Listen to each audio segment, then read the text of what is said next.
Jadi sejak hari pertama lagi, aku memang dah melangkah masuk bekerja di satu kawasan itu. Dan bermacam-macam jugalah cerita yang aku dengar, sehinggalah ada cerita yang singgah ke telingaku. Dan cerita yang tak pernah pun dicatatkan dalam laporan secara rasmi.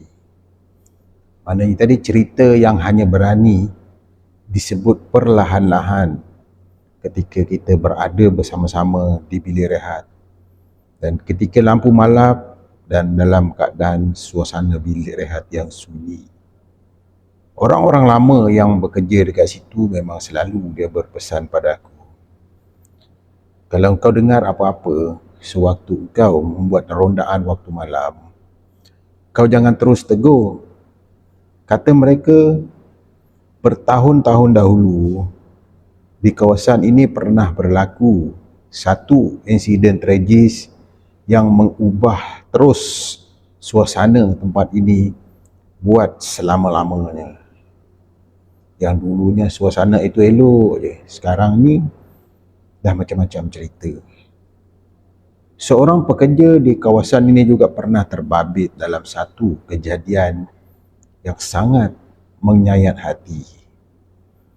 Ada staf yang berkata itu hanyalah satu kemalangan.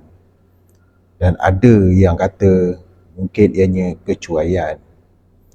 Dan ada juga yang berbisik mungkin kematiannya tak pernah benar-benar pergi dari kawasan itu. Dan sejak kejadian itulah, kawasan tersebut sering dikaitkan dengan gangguan yang aneh, terutamanya di sekitar tangki pemprosesan lama yang masih lagi berdiri kukuh di hujung kawasan salah satu di situ. Aku yang tak pernah pun nak ambil serius tentang cerita dan kata-kata yang diceritakan secara tidak rasmi itu. Bagi aku, ini mungkin cerita-cerita lama yang dah pun berlalu. Ternyata aku silap. Sehinggalah malam tersebut. Malam itu seperti biasa, aku bertugas sebagai pengawal pada shift malam. Dan waktu itu jam dah pun menunjukkan hampir pukul 2 pagi. Pukul 2 pagi memang waktu yang paling sunyi. Dan angin pula pada malam itu sangat sejuk. Hingga membuatkan bulu-bulu roma aku terasa meremang. Aku sarung jaket aku terus memulakan rondaan rutin jam tersebut. Di setiap sudut ketika aku berjalan meronda, aku periksa. Dan setiap lorong juga aku suluh untuk pastikan kawasan jagaan aku ini selamat. Dan ketika aku melintasi satu kawasan tangki yang selalu dijadikan topik penceritaan aneh, dan sebaik saja aku melintas tangki tersebut pemprosesan itu, tiba-tiba langkah kaki aku terhenti. Bukanlah sebab kaki aku ni sakit. Tak. Sebabnya aku terdengar sesuatu yang berbunyi di atas tangki. Apa yang aku dengar? Itulah dia suara tangisan. Aku dah mula membuat andaian macam-macam lah semasa aku mendengar tangisan tersebut.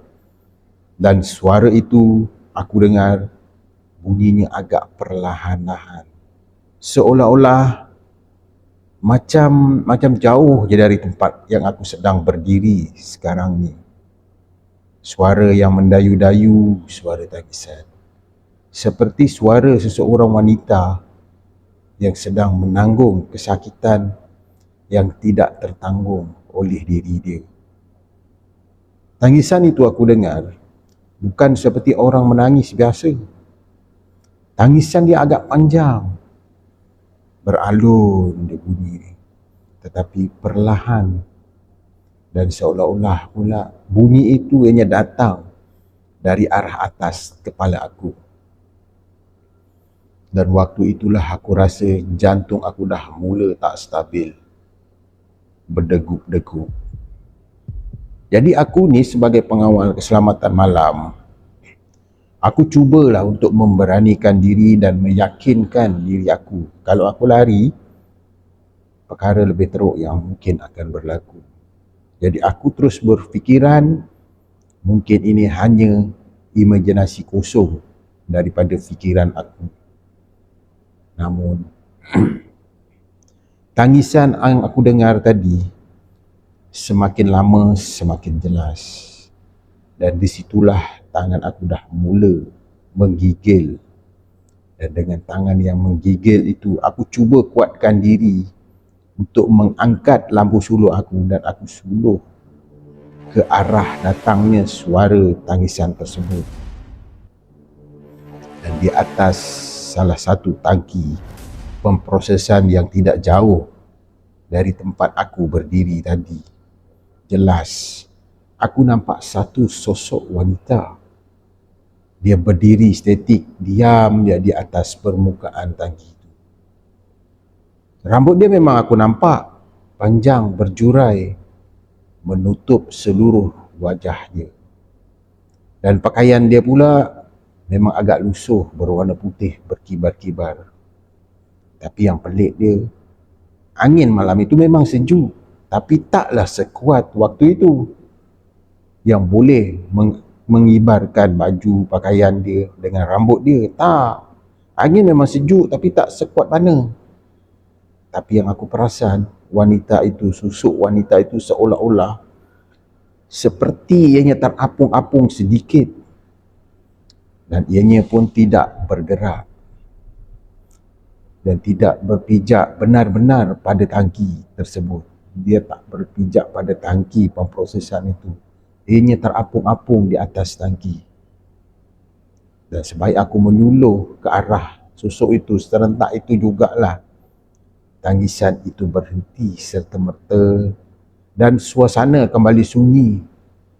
Sebaik saja lampu suluk aku terarah ke sosok wanita itu.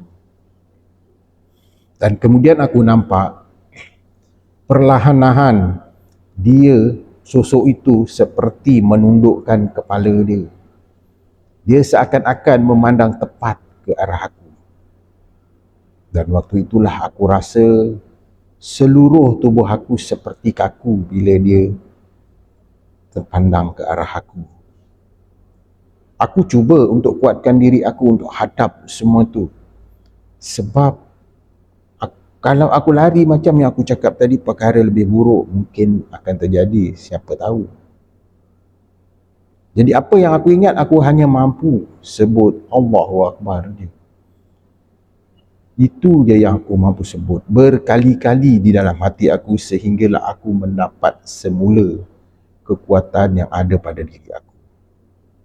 Ya betul, aku berjaya untuk melangkah satu demi satu langkah untuk bergerak ke depan untuk meninggalkan kawasan itu.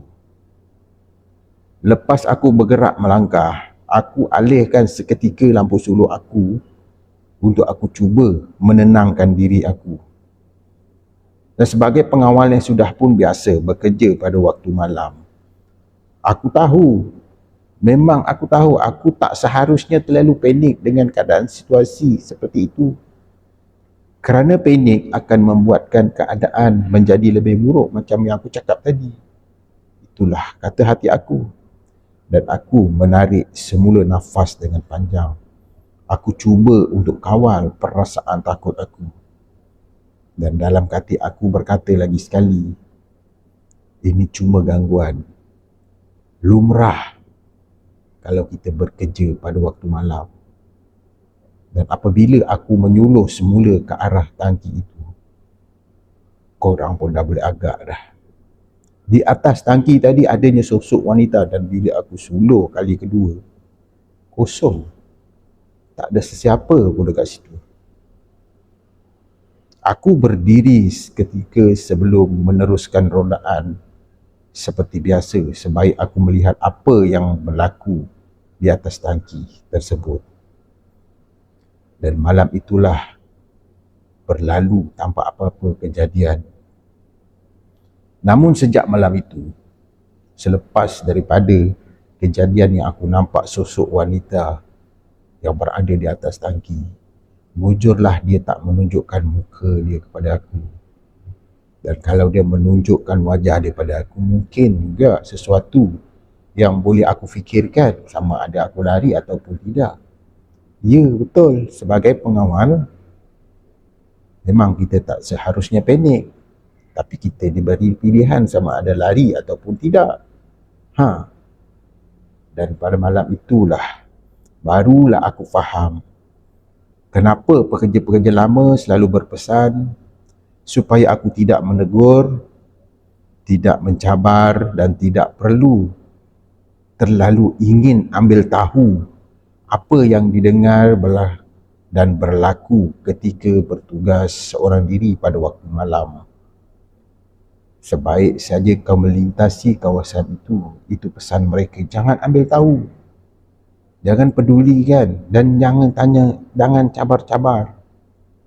Kerana ada perkara yang tidak perlu pun untuk kita fahami. Dan ada tempat yang masih menyimpan kenangan yang terakhir, iaitu seseorang yang tidak pernah pun sempat untuk balik di mana tempat dia yang sepatutnya.